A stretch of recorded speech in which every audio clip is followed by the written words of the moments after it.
Let's talk about the future and change topics here and talk about 2028, because it's never too soon to talk about that, right? Pete Buttigieg, at least according to one poll, is the leading candidate right now in the field. This comes from a University of New Hampshire poll, which is important because of the status of that primary state. 19% backing Pete. California Governor Gavin Newsom is in second with 15%. And then AOC right behind him with 14%, and Kamala Harris there with 11%, which we should say is way more than she ever got when she ran in the primary last time around. So let's ask our Democrat on the panel, Madeline, what say you about the 2028 race? Who is the front runner in your eyes right now? Well, I'm actually pretty encouraged to see that people love Pete Buttigieg. I love him too. I also love James Tallarico. If I were Pete Buttigieg's campaign manager, numero uno for me would be like, when I was in charge of planes, none of them fell out of the sky. I had no problems, right? Because he was Transportation Secretary.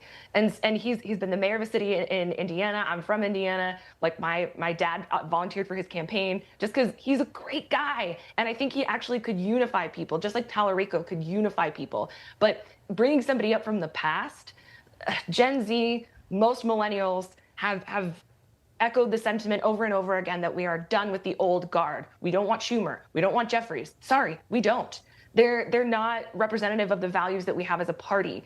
And so bringing anyone in from the old guard, I think, is a losing strategy. So you want to talk about Pete and his record as Transportation Secretary, but not about the time he fake biked to work, right? That we'll leave that one out of the conversation. That's cute. He's cute. It was a lie.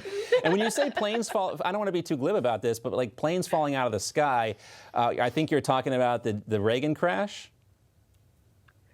No, I'm talking about how there were so many Boeing issues, right? There were so many issues with planes that were lost, like over the last 6 months. Yeah, and I don't want to be glib about it either. I'm really saying that people can trust their lives to him, because when he was Transportation Secretary, we had those same kinds of issues with air traffic controllers or with planes as we did when he was in charge. Ian, we're supposed to trust our lives to the guy that kicked out his surrogate mother out of the bed that she gave birth to their kids in so that he could hop in with his partner to take a fake picture, pretending like they had actually gone through labor. This is the guy we're supposed to entrust our lives to?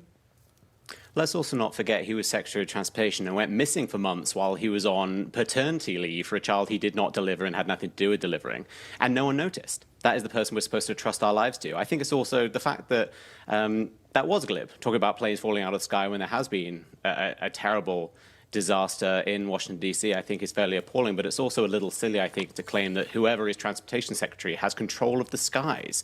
We're not Greek gods and Roman gods here who are controlling the sea and controlling the air and what's going on. The fact is Secretary Buttigieg was a terrible Transportation Secretary. He was put in place because he was gay and he liked trains. That was the basis of his entire nomination for that role.